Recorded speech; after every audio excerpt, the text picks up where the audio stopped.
ఏలూరు జిల్లా కుక్కునూరు దామరచెర్ల గ్రామంలో ఉపాధి హామీ కూలీలపై తేనెటీగలు దాడి చేశాయి. ఈ ఘటనలో 20 మంది కూలీలు గాయపడ్డారు. విషయాన్ని తెలుసుకున్న అధికారులు, స్థానికులు బాధితులను అమరవరం పిహెచ్సికి తరలించారు. ఆసుపత్రిలో సిబ్బంది తక్షణం వైద్యం అందించినప్పటికీ ఇద్దరి పరిస్థితి విషమంగా ఉన్నట్లు వైద్యులు తెలిపారు.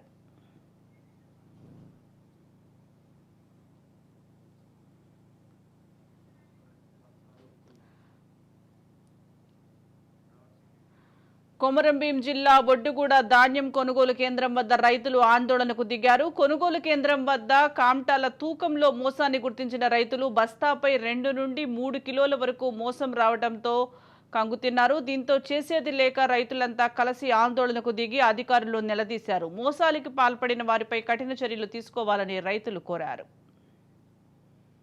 నా పేరు రౌతు సత్తన్న, రైతుని. నాకు ఒక 500 బస్తాలు వండుతాయి. ఇక్కడ నైటు 12కి అమలు వచ్చిండ్రు.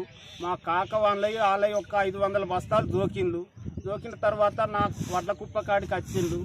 వచ్చి ఈసువ కాంట చేసిండ్రు. ఇక్కడ ఒక కాంట ప్రైవేటుది ఉండే, ఆ ప్రైవేట్ కాంట మీద ఎక్కిన. అక్కడ ఎక్కి ఇక్కడ ఎక్కేసరికి ఇది 1 కిలో ఎక్కువ చూపుతుండే. అరే ఇది గిట్టెట్లా అయింది అని అమలులను అడిగిన తర్వాత మాకేం తెలియదు. వాళ్ళకే ఎరక ఆఫీసర్లకు పక్కన్నకు నారాన్నకు అని అన్నారు. అది జరిగింది. మరి ఇప్పుడు 3 కిలోల వడ్లు తూర్పాల పోసినాక కటింగ్ అన్నలు నిన్న వచ్చి సంచికొక్క కిలోకు పెచ్చుపెట్టి జోకిండు. 41 కిలో 200 గ్రాములు పెట్టే సంచిని 42 కిలోల